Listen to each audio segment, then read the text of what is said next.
More details are emerging on the suspected gunman in this morning's deadly mass shooting. Just about an hour ago, Austin police confirming his identity.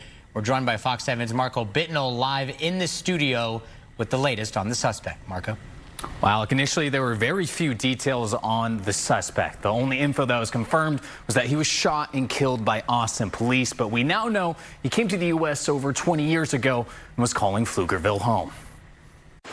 I was in bed and suddenly I heard gunshots and I immediately recognized it. A sea of law enforcement swarming West 6th Street early Sunday morning. It was like 8 gunshots, sort of 8, 9 or so. Maybe I missed a few. Around 1:57 a.m., Taco Seberg awoke from his downtown high-rise to the sound of gunfire. Looking down below, he had a front seat to Austin's deadly mass shooting. At Buford's bar, right below his apartment, Seberg says he saw multiple wounded people being treated on the streets. They were lying down, so they had some type of bed already, and then they were hoisted over carefully onto the rolling beds of the ambulances.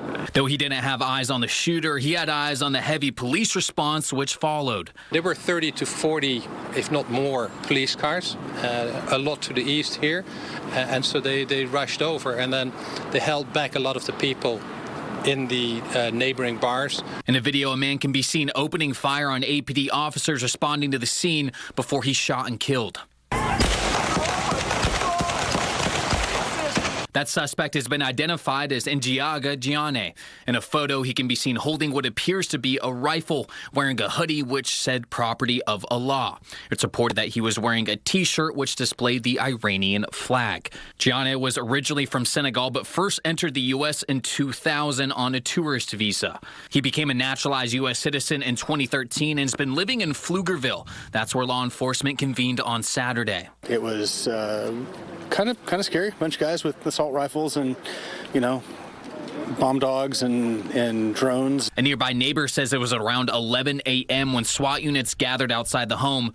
About an hour later, they took action.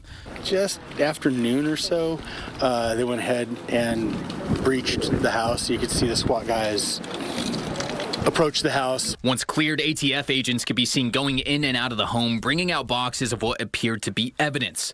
For nearby neighbors, they say they didn't have much interaction with Diagne. Nothing more than the neighborly wave in and out. He drove a black SUV. A similar black SUV was described by APD Chief Lisa Davis as the vehicle the suspect was seen driving during the attack and was sitting at the scene of the crime hours after Sunday's shooting. That home in Pflugerville tied to Diagne was cleared by law enforcement earlier this afternoon. We've seen people going to and from that house over the course of the day, but it's unclear what their relationships are to the suspect. When we asked to speak with them, they denied to comment.